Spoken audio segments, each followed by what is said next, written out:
Hello friends, welcome back to my channel the mom and Dugu show. তো আজকে আমি তোমাদেরকে বলবো যে এই এমন একটা সময় যাচ্ছে না, যেসব বাচ্চারা স্কুলে যাচ্ছে বা যারা ধরো ঘরে আছে ওয়েদারের কারণে বা এমনি ভাইরালগত কোনো কারণে বাচ্চাদের কিন্তু সর্দি কাশি লেগেই রয়েছে। এটা কিন্তু প্রত্যেকটা ঘরেই বাচ্চা থেকে বড় সবারই কিন্তু সর্দি কাশি হয়ে রয়েছে।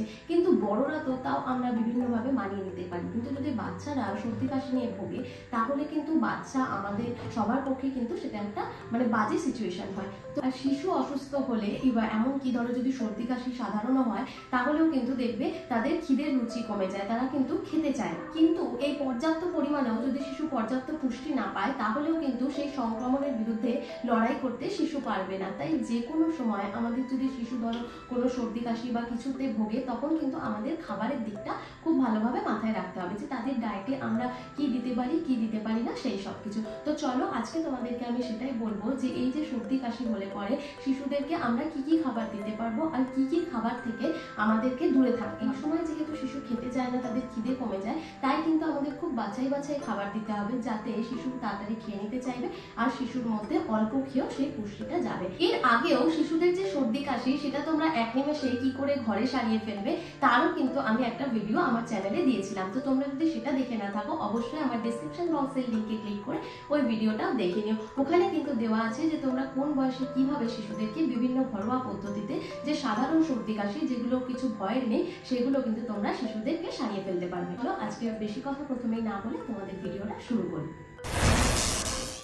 প্রথমে আমি তোমাদেরকে বলবো যে সব বয়সী বাচ্চারা যদি সর্দি কাশি হয় তাহলে তাদেরকে আমরা কি কি দিতে পারি, তারা কি কি খেতে পারে। তো প্রথমেই আমি বলবো কিন্তু ব্রেস্ট মিল্ক, বুকের দুধ। যেসব শিশু 6 মাস বয়সী বা তার থেকে বড় বা অনেক বাচ্চা আছে কিন্তু 2 বছর 2.5 বছর অবধিও দুধ খায়, কিন্তু যারা একদম 1 বছরের মধ্যে যেসব শিশু তাদের যদি সর্দি কাশি হয় তাদেরকে কিন্তু আমরা অবশ্যই বুকের দুধ দিতে পারি। কেন? এই দুধের মধ্যে যে অ্যান্টিবডিগুলো রয়েছে সেগুলো কিন্তু আমাদেরকে রোগের সঙ্গে লড়াই করতে বাচ্চাদের সাহায্য করে। অ্যান্টিবডিগুলি কিন্তু আমাদের রোগ প্রতিরোধ ক্ষমতা অর্থাৎ যেটা ইমিউনিটি সিস্টেম সেটাকেও অনেকটা বাড়িয়ে তোলে।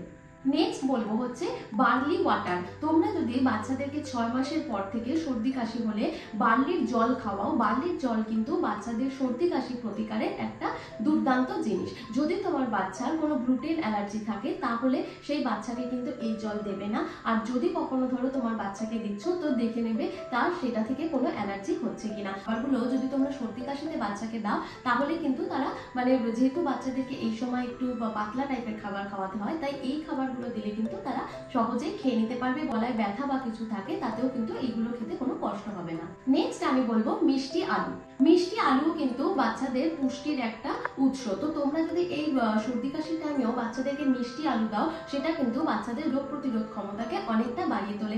এই সময় তোমরা বাচ্চাকে একটু মিষ্টি আলু পিউরি করে দিতে পারো, বা মিষ্টি আলু যদি একটু 8-9 মাস বয়স হয় সেটা তোমরা সেদ্ধ করে দিতে পারো, বা মিষ্টি আলু দিয়ে তোমরা মাছের ঝোল করে দিতে পারো। তো এইগুলো কিন্তু তোমরা বাচ্চাকে দিতে পারো। মিষ্টি আলু কিন্তু যদি তোমরা বাচ্চাকে দাও বাচ্চাদের কিন্তু ইমিউনিটি সিস্টেম অনেকটা বাড়ে। এছাড়াও তো আমরা সবাই জানি মিষ্টি আলু কিন্তু বাচ্চাদের ওয়েট গেইন করে। তো সর্দি কাশি হলে পরে কিন্তু এই মিষ্টি আলু আমরা বাচ্চাকে দিতে পারবো। মিষ্টি আলু নিয়ে আমি এরকম পিউরি বা অন্য সবজিরও পিউরি কিন্তু আমার চ্যানেলে তোমরা পেয়ে যাবে। তো চাইলে আমি ডিসক্রিপশন বক্সে তার লিঙ্ক দিয়ে দিচ্ছি, অবশ্যই সেটা গিয়ে দেখে নিও। বলবো হচ্ছে গাজর। গাজরও কিন্তু বাচ্চাদের স্কিন, হেয়ার, লিভার সবকিছুর ক্ষেত্রে যেমন গুরুত্বপূর্ণ তেমনি কিন্তু সর্দি কাশির সময়ও যদি তোমরা বাচ্চাদেরকে গাজর দাও বা 6 মাসের পর থেকে যদি গাজরের পিউরি করে দাও তাহলে কিন্তু সেই গাজর রোগ প্রতিরোধ যে প্রক্রিয়া সেটাকে কিন্তু অনেকটাই উন্নত করে। এছাড়াও কিন্তু বিভিন্ন ব্যাকটেরিয়া বা ভাইরাসকে দূরে রাখতেও সাহায্য করে। তো গাজর কিন্তু বাচ্চাদের জন্য একটা গুরুত্বপূর্ণ অপশন। বলবো ডালিমের রস। ডালিমের রসের যে অ্যান্টিঅক্সিডেন্ট গুলো আছে সেগুলো তাদের সর্দি নিয়ন্ত্রণ করতে অনেকটাই সাহায্য করে। 6 মাসের পর থেকে যদি বাচ্চাদেরকে তোমরা ডালিমের রস দাও যখন তাদের সর্দি কাশি হবে, তো তখন তোমরা তাদেরকে ডালিমের রসের মধ্যে সামান্য একটু আদা ঘষে আর একটু ব্ল্যাক পেপার দিয়েও কিন্তু তাদেরকে ওই রসটা খাওয়াতে পারো।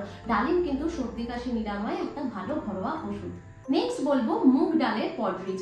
সর্দি কাশিতে ভোগা শিশুদের জন্য কিন্তু মুগ ডালের পটরিচ একটা গুরুত্বপূর্ণ এবং পুষ্টিকর খাবার। যেহেতু এই টাইমে শিশুরা খেতে চায় না, তাদেরকে সঠিক খাবার দিয়ে আমাদেরকে পর্যাপ্ত পুষ্টি দিতে হয়। তাই তোমরা যদি শুধু একটু মুগ ডালের পটরিচ বাচ্চাদেরকে করে দাও বা মুগ ডাল দিয়ে একদম খুব সেদ্ধ করে ভাত যদি তাদেরকে পাতলা পাতলা করে মেখে সেই মুগ ডালটা দিয়ে খাওয়াতে পারো, সেটা কিন্তু তাদের যেমন এনার্জি দেবে, পুষ্টি পাবে, তেমনি কিন্তু তারা খুব সহজেই খেয়ে নেবে। তাই মুগ ডাল কিন্তু বাচ্চাদের জন্য একটা খুব গুরুত্বপূর্ণ খাবার।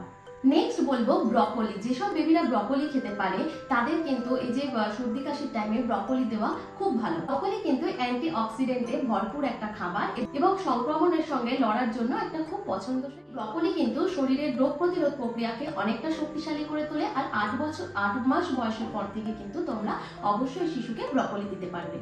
যে কোনো স্যুপ বা পিউরি বানিয়েও কিন্তু তোমরা শিশুকে এই 8 মাসের পর থেকে ব্রকলি দিতে পারো। নেক্সট যেটা বলবো সেটা হলো টমেটো স্যুপ। টমেটো তো তোমরা সবাই জানো এর মধ্যে ভিটামিন সি থাকে, যা কিন্তু বাচ্চাদের ইমিউনিটি সিস্টেমকে বাড়াতে অনেকটাই সাহায্য করে। তোমরা যদি এই সময় বাচ্চাদেরকে টমেটোর স্যুপ বানিয়ে দাও তাহলে কিন্তু বাচ্চাদের মুখটা অনেকটা চেঞ্জ হয়। যেহেতু এটা একটু ট্যাঙ্গি ভাব থাকে, বাচ্চাদের কিন্তু এটা খেতে খুব ভালো লাগে। আর এই সর্দি কাশির সময় অরুচির জন্য কিন্তু বাচ্চারা যেহেতু অন্য কোনো জিনিস মিষ্টিটা তারা খেতে চায় না, তো এই ধরনের যেমন টমেটোর স্যুপ যদি করে দাও সেটা যেমন রোগ প্রতিরোধ ক্ষমতাকে বাড়াবে, তেমনি কিন্তু বাচ্চারা খুব সহজে বিকেলের টিফিনে বলো বা খুব ছোট বাচ্চা যদি হয় 7-8 মাস বয়স, তাদেরকে তোমরা সকালের ব্রেকফাস্টেও কিন্তু এই টমেটোর স্যুপ দিয়ে পারো। যেটা বলবো সেটা হলো ডালিয়ার পটরিজ। ডালিয়ার পটরিজ যেহেতু একটা খুব নরম খাবার, তাই সর্দি কাশি হলে বাচ্চাদের যদি গলায় ব্যথা থাকে সেই সময়ও কিন্তু তারা খুব সহজে এই ডালিয়ার পটরিজটা খেতে পারে। তোমরা 8 মাস থেকে এই ডালিয়াটা দিতে পারবে বাচ্চাদের। অতএব 8 মাস বা তার বেশি বয়সী বাচ্চাদের কিন্তু তোমরা অবশ্যই এই ডালিয়াটা করে দিতে পারবে। নয় তোমরা ডালিয়ার পটরিজও করে দিতে পারো, আর তাছাড়া তোমরা ডালিয়ার খিচুড়িও কিন্তু পাতলা করে দিতে পারো। যাতে ডালিয়ার যদি খিচুড়ি বানাও তাতে যেমন ডালিয়ার গুণ থাকছে, ডালের মুগ ডালের গুণ থাকছে, আবার গাজর, টমেটো বা অন্যান্য সবজিরও কিন্তু গুণ থাকছে। তো অবশ্যই কিন্তু তোমরা সর্দি কাশি হলে পরে একটু নুন ঝাল দেখে, যদি বাচ্চার বয়স 1 বছরের বেশি হয় অবশ্যই নুন মিষ্টি দিয়ে, বা কম হলে পরে নুন মিষ্টি ছাড়া একটু ভালো করে টেস্টি করে কিন্তু আদা ঘষে দিতে পারো। আদাও কিন্তু বাচ্চাদের সর্দি কাশির টাইমে একটা খুব ভালো খাবার। নেক্সট বলবো সাইট্রাস ফল, মানে যেগুলো সাইট্রিক ফল, ধরো লেবু, কমলা লেবু, কিন্তু অবশ্যই আমাদেরকে দেখতে হবে সেই লেবুগুলো যেন টক না হয়, মিষ্টি যেন হয়। তো এই সাইট্রাস বা লেবু জাতীয় ফলগুলো যদি আমরা বাচ্চাদেরকে এই সর্দি কাশির সময় আরো বেশি করে দিই তাহলে কিন্তু তাদের যে কোষগুলিকে কিন্তু ক্ষতির হাত থেকে রক্ষা করতে সাহায্য করে। তারা যদি বাচ্চাদের কফ শুকিয়ে যায় সেটাকেও কিন্তু পাতলা করতে এই সাইট্রিক ফুডগুলো অনেকটা বেশি গুরুত্বপূর্ণ। তোমরা বাচ্চাদেরকে 1 বছরের পর থেকে সামান্য একটু এই সাইট্রিক ফলের সাথে উষ্ণ গরম জল আর মধু মিশিয়েও কিন্তু খাওয়াতে পারো। যেহেতু মধু 1 বছরের কম বাচ্চাদের দেওয়া যায় না, তাই বললাম কিন্তু 1 বছরের পর থেকে তোমরা বাচ্চাদেরকে অবশ্যই মধু আর একটু উষ্ণ জল মিলিয়ে রসটার মধ্যেও খাওয়াতে পারো। নেক্সট বলবো হলদি দুধ। গরম দুধে সামান্য গোলমরিচের গুঁড়ো এবং সামান্য হলুদ গুঁড়ো মেশানো সেই দুধটা যদি তোমরা বাচ্চাদের সর্দি কাশির সময় দাও তাহলে কিন্তু তাদের গলায় যে সংক্রমণ সেটা থেকে কিন্তু নিরাময়ের জন্য একটা প্রাকৃতিক অ্যান্টিবায়োটিক হিসেবে কিন্তু এই দুধটা কাজ করে। তো এছাড়াও তোমরা লাঞ্চে বা ডিনারে ওদেরকে পোহা দিতে পারো, যেহেতু চিড়েটাও কিন্তু খুব নরম একটা খাবার, তো তোমরা সেটাকেও কিন্তু বাচ্চাদেরকে এইসব সময় খাওয়াতে পারো। যে কোনো কাঠ জাতীয় খাবার কিন্তু তোমরা সর্দি কাশি হলে পরে বাচ্চাদেরকে দিতে পারো।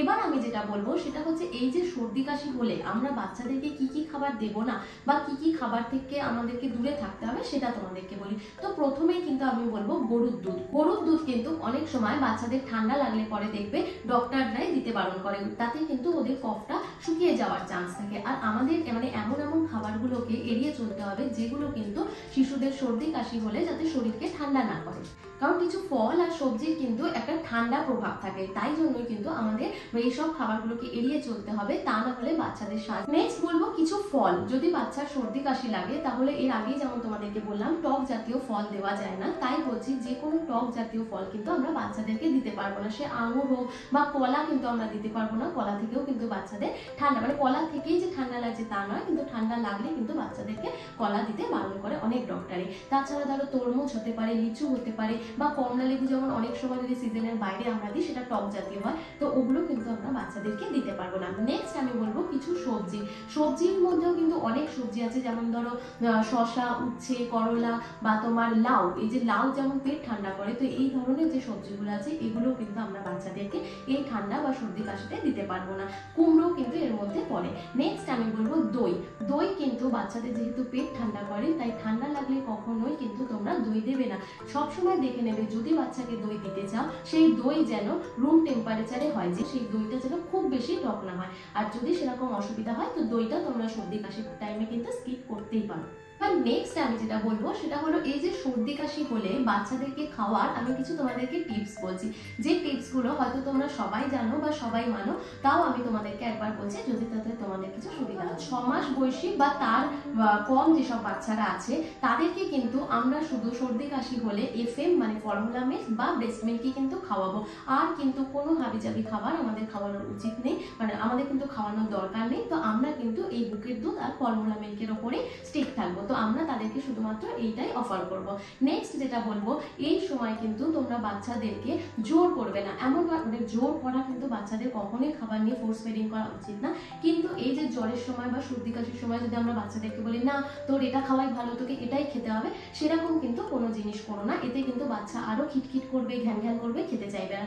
তো বাচ্চা যদি যে কোনো খাবার খেতে যদি চায় তাহলে তোমরা এই সময় তার পছন্দসই খাবার দিও, যেটুকুই খাবে তাতে যাতে তার পেটটা ভরে। আর এমন নয় যে দিনে 3 বারের খাবারটাই যে তাকে দেবে তা নয়, এই 3 বারের খাবারটাকে ভাগ করে করে অল্প করে করে বাচ্চাকে তোমরা সারাদিন খাওয়াতে পারো, এতে সে যেমন পুষ্টিটাও পেলো প্লাস কিন্তু তার পেট ভরলো। তো এই সর্দি কাশি হলে পরে বাচ্চাদেরকে ওটা বুঝে শুনে কিন্তু আমাদেরকে খাবারটা দিতে হবে। নেক্সট যেটা বলবো, যখন বাচ্চাদের সর্দি কাশি জ্বর যাই হোক না কেন আমরা যে ডক্টরের কাছে যাই, ডক্টর কিন্তু অনেক সময় আমাদেরকে ORS সাজেস্ট করেন। এই ORS যদি তোমাদেরকে ডক্টর বলে তোমাদের শিশুদের জন্য, তো অবশ্যই বাচ্চাদেরকে এই ORSটা দিও, কেন এই সময় কিন্তু বাচ্চাদের শরীর যাতে ডিহাইড্রেশন না হয়, ডিহাইড্রেট না হয়, সেই দিকটা কিন্তু আমাদের লক্ষ্য রাখতে হবে। সব সময় কিন্তু তাদের শরীরকে হাইড্রেট করে রাখতে হবে। যদি ধরো তোমার বাচ্চার কাশিটা তোমাদের কাছে একটু মানে অস্বাভাবিক কিছু লাগছে, ঘর ঘর করছে, কফ বসে যাচ্ছে, তখন কিন্তু তোমরা অবশ্যই ডক্টরের সাজেশন নিও, ডক্টরের পরামর্শ নিও, ডক্টর যা বলবে সেটাই করো।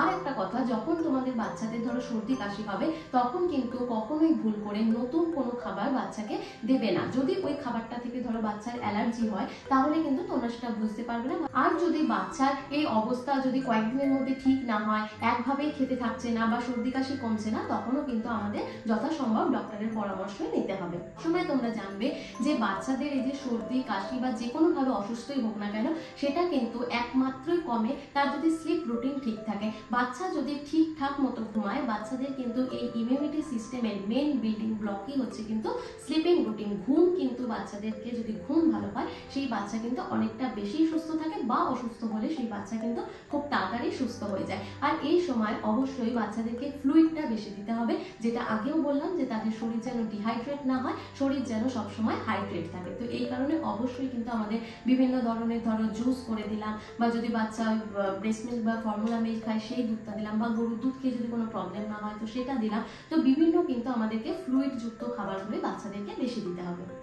তো এই ছিল কিন্তু আজকের আমার বিষয়, যে যেসব বাচ্চাদের সর্দি কাশি হবে তাদেরকে আমরা কি কি খাবার দিতে পারবো আর কি কি খাবার থেকে আমরা দূরে থাকবো। তো আশা করি তোমাদের এইটা দেখে কিছুটা হলেও হেল্প হবে। আর যদি আমার ভিডিওটা আজকে ভালো লেগে থাকে অবশ্যই লাইক, কমেন্ট আর শেয়ার করতে ভুলো না। আর এখনো যদি আমার চ্যানেলটিকে সাবস্ক্রাইব না করে থাকো তো একটা সাবস্ক্রাইব করে দিও, কারণ তোমাদের এই একটা like, share, comment and subscribe আমাকে কিন্তু আমার নেক্সট ভিডিওর জন্য অনেকটা বেশি উৎসাহিত করে। তো দেখা হচ্ছে আবার তোমাদের সাথে আমার নেক্সট ভিডিওতে। ভালো থেকো, সুস্থ থেকো, বাচ্চাদেরকে কেয়ার করো, কেন এই সময়টা কিন্তু প্রতিটা ঘরে ঘরে সর্দি কাশি খুব বেশি হচ্ছে। তো ভালো থেকো, চলো bye bye, thanks for watching.